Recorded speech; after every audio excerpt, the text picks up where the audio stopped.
امام نے راہ میں خواب دیکھا، جاگے تو انا للہ و انا الیہ راجعون والحمد للہ رب العالمین فرماتے ہوئے اٹھے۔ امام زین العابدین رضی اللہ تعالیٰ عنہ نے عرض کی، اے میرے باپ، میں آپ پر قربان، کیا بات ملاحظہ فرمائیے۔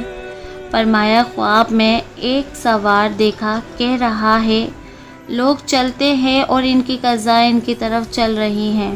میں سمجھا ہمیں ہمارے قتل کی خبر دی جاتی ہے۔ حضرت عابد رضی اللہ تعالیٰ عنہ نے کہا، اللہ آپ کو کوئی برائی نہ دکھائے، کیا ہم حق پر نہیں؟ فرمایا، ضرور ہے۔ عرض کی، جب ہم حق پر ہیں، جان دیتے ہیں اور قربان ہوتے ہیں تو کیا پرواہ ہے؟ فرمایا، اللہ تم کو ان سب جزاؤں سے بہتر جزا دے جو کسی بیٹے کو کسی باپ کی طرف سے ملے۔ جب پہنچے، ایک سوار کوفے سے آتا ملا، اس نے حر کو ابن زیاد کا خط دیا، لکھا تھا حسین پر سختی کر، جہاں اترے میدان میں اترے، پانی سے دور ٹھہرے، یہ قاصد برابر تیرے ساتھ رہے گا، یہاں تک کہ مجھے خبر دے کہ تو نے میرے حکم کی کیا تعمیل کی۔ حر نے خط پڑھ کر امام سے گزارش کی، مجھے یہ حکم آیا ہے، میں اس کے خلاف نہیں کر سکتا، یہ قاصد مجھ پر جاسوس بن کر بھیجا گیا ہے۔ زبیر بن کمین نے عرض کی، خدا کی قسم، اس کے بعد جو کچھ آئے گا وہ اس سے سخت تر ہوگا۔ اس گروہ کا قتال ہم میں آئندہ آنے والے کے قتال سے آسان ہے۔ ارشاد ہوا، ہم ابتدا نہ فرمائیں گے۔ یہی باتیں ہوتی رہی تھیں کہ آفتاب غروب ہو گیا اور محرم کی دوسری رات کا چاند اپنی ہلکی ہلکی روشنی دکھانے لگا۔ دونوں لشکر علیحدہ علیحدہ ٹھہرے۔ اب مشرقی کناروں سے اندھیرا بڑھتا آتا ہے اور بزم فلک کی شمعیں روشن ہوتی جاتی ہیں۔ فضائے عالم کی سیاہ اور خدا کی آزاد مخلوق پرند چہچہا چہچہا کر خاموش ہو گئے ہیں۔ زمانے کی رفتار بتانے والی گھڑی اور عمروں کا حساب سمجھانے والی جھنتری اسلامی سن کی تقویم جیسے قدرت کے زبردست ہاتھ نے ارجن قدیم کی حد تک پہنچا دیا ہے۔ کچھ اپنی دلکش ادائیں دکھا کر روپوش ہو گئی۔ تاریکیوں کا رنگ اب اور بھی گہرا ہو گیا ہے۔ نگاہیں جو تقریباً 2 گھنٹے پہلے دنیا کی وسیع آبادی میں دور کی چیزوں کو بااطمینان دیکھتی پھر سکتی تھیں، اب یہ تھوڑا فاصلے پر بھی کام دینے میں الجھتی بلکہ ناکام رہ جاتی ہیں۔ اگر کچھ نظر بھی آ جاتا ہے تو رات کی سیاہ چلمن اسے صاف معلوم ہونے سے روکتی ہے۔ وقت کے زیادہ گزرنے اور بول چال کے موقوف ہو جانے نے سناٹا پیدا کر دیا ہے۔ رات اور بھی بھیانک ہو گئی ہے۔ شب بیدار ستاروں کی آنکھیں جھکی پڑی ہیں، سونے والے لمبیاں تانے سو رہے ہیں۔ نیند کا جادو زمانے پر چل گیا ہے۔ حر کے لشکر سے نفیر خواب بلند ہوئی ہے۔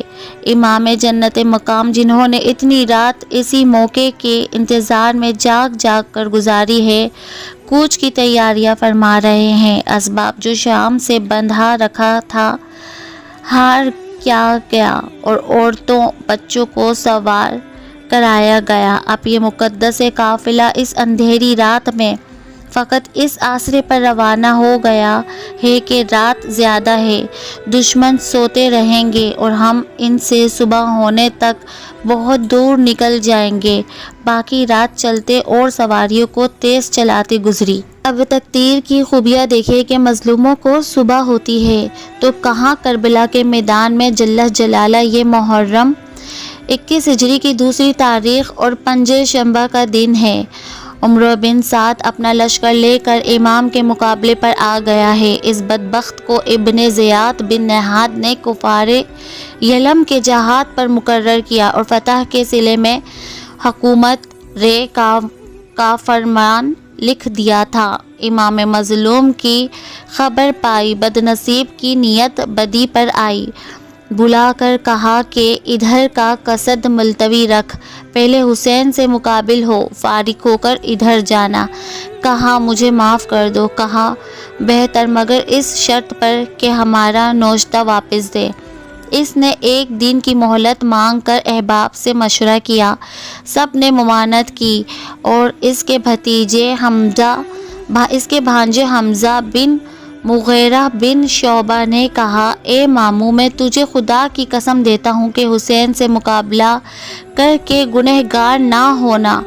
اللہ کی قسم اگر ساری دنیا تیری سلطنت میں ہو تو اسے چھوڑنا اس سے آسان ہے کہ تو خدا سے حسین کا قاتل ہو کر ملے۔ کہا نہ جاؤں گا، مگر ناپاک دل میں تردد رہا۔ رات کی آواز آئی، کوئی کہتا ہے کہا رے کی حکومت چھوڑ دوں اور وہ بڑی مرغوب چیز ہے، یا قتل حسین رضی اللہ تعالیٰ عنہ کی مذمت گوارا کروں، اور ان کے قتل میں وہ آگ ہے جس کی روک نہیں، اور رے کی سلطنت آنکھوں کی ٹھنڈک ہے اگر قتل امام مظلوم ہی پرائے قرار پائی۔ فرات کے گھاٹوں پر 500 سوار بھیج کر ساقی کوثر صلی اللہ علیہ وآلہ وسلم کے بیٹے پر پانی بند کیا۔ ایک رات امام نے بلا بھیجا، دونوں لشکروں کے بیچ میں حاضر آیا۔ دیر تک باتیں رہیں، امام نے سمجھایا کہ اہل باطل کا ساتھ چھوڑ۔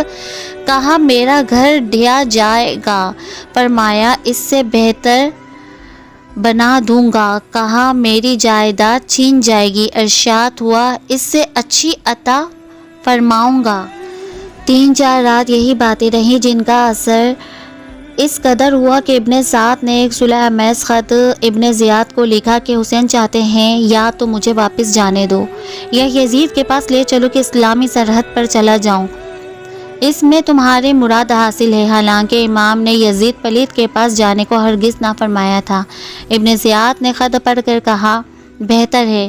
شمر خبیث بولا کیا یہ باتیں ماننے لیتا ہے؟ خدا کی قسم اگر حسین رضی اللہ تعالی عنہ بے تیری اطاعت کیے چلے گئے تو ان کے لیے عزت و قوت ہوگی، اور تیرے واسطے ضعف و ذلت یوں نہیں بلکہ تیرے حکم سے جائیں۔ اگر تو سزا دے تو مالک ہے، اور اگر تو معاف کرے تو تیرا احسان ہے۔ میں نے سنا ہے کہ حسین اور ابن سعد میں رات بھر باتیں ہوتی ہیں۔ ابن زیاد نے کہا تیری رائے مناسب ہے، تو میرا خط ابن سعد کے پاس لے جا، اگر وہ مان لے تو اس کی اطاعت کرنا، ورنہ تو سردار لشکر ہے اور ابن سعد کا سر کاٹ کر میرے پاس بھیج دینا۔ پھر ابن سعد کو لکھا کہ میں نے تجھے حسین کی طرف اس لیے بھیجا تھا کہ تو ان سے دستے کش ہو، یا امید دلائے اور ڈھیل دے، یا ان کا سفارشی بنے۔ دیکھ حسین سے میری فرما برداری کے لیے کہے، اگر مان لے تو متعی بنا کر یہاں بھیج دے، ورنہ انہیں اور ان کے ساتھیوں کو قتل کر۔ اگر تو ہمارا حکم مانے گا تو تجھے فرما برداری کا انعام ملے گا، ورنہ ہمارا لشکر شمر کے لیے چھوڑ دے۔ جب شمر نے خط لیا تو عبداللہ ابن ابی المحل بن حزام، اس کے ساتھ ساتھ اس کی پھوپھی ام البنین بنت حزام مولا علی کرم اللہ وجہہ کی زوجہ اور پسران مولا علی، حضرت عباس و عثمان و عبداللہ و جعفر کی والدہ تھیں۔ اس نے ابن زیاد سے اپنے ان کی پھوپھی ذات بھائیوں کے لیے امان مانگی۔ اس نے لکھ دی، وہ خط اس نے ان صحابوں کے پاس بھیجا، انہوں نے فرمایا ہمیں تمہاری امان کی حاجت نہیں، ابن سمیہ کی امان سے اللہ تعالیٰ کی امان بہتر ہے۔ جب شمر نے ابن سعد کو ابن زیاد بن نحات کا خط دیا، اس نے کہا تیرا برا ہو، میرا خیال یہ ہے کہ تو نے ابن زیاد کو میری تحریر پر عمل کرنے سے پھیر کر کام بگاڑ دیا۔ مجھے صلح ہو جانے کی پوری امید تھی، حسین ہرگز تو اطاعت قبول کریں گے ہی نہیں، خدا کی قسم ان کے باپ کا دل ان کے پہلو میں رکھا ہوا ہے۔ شمر نے کہا اب تو کیا کرنا چاہتا ہے؟ بولا جو ابن زیاد نے لکھا۔ شمر نے عباس اور ان کے حقیقی بھائیوں کو بلا کر کہا اے بھانجو تمہیں امان ہے؟ وہ بولے اللہ کی لعنت تجھ پر اور تیرے امان پر، ماموں بن کر ہمیں امان دیتا ہے اور رسول اللہ صلی اللہ علیہ وآلہ وسلم کے بیٹے کو امان نہیں۔ اور 21 محرم ہجری کی 9ویں تاریخ ہے۔ اس وقت سردار جوانان جنت کا مقابلے میں جہنمی لشکر کو جنبش دی گئی ہے، اور وہ میں شہادت کا متوالا حیدری کچار کا شیر خیمہ عطر کے سامنے تیغ حقف جلوہ فرما ہے۔ آنکھ لگ گئی ہے خواب میں اپنے جد کریم علیہ الصلوۃ و تسلیم کو دیکھا کہ اپنے لخت جگر کے سینے پر دست اقدس رکھے فرما رہے ہیں، حسین کو صبر و اجر عطا کر، اور ارشاد ہوتا ہے اب ان قریب ہم سے ملا چاہتے ہو اور اپنا روزہ ہمارے پاس آ کر افطار کیا چاہتے ہو۔ جوش مسرت میں امام کی آنکھ کھل گئی، ملاحظہ فرمایا کہ دشمن حملہ آوری کا قصد کر رہے ہیں۔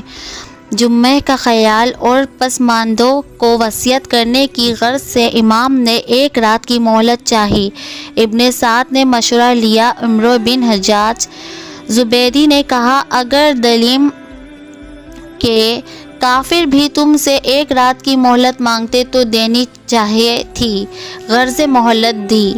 یہاں یہ کارروائی ہوئی کہ بس خیمے ایک دوسرے کے قریب کر دیے، تنابوں سے تنابیں ملا دی، خیموں کے پیچھے خندق کھود کر نرکل وغیرہ خشک لکڑیوں سے بھر دی۔ اب مسلمان ان کاموں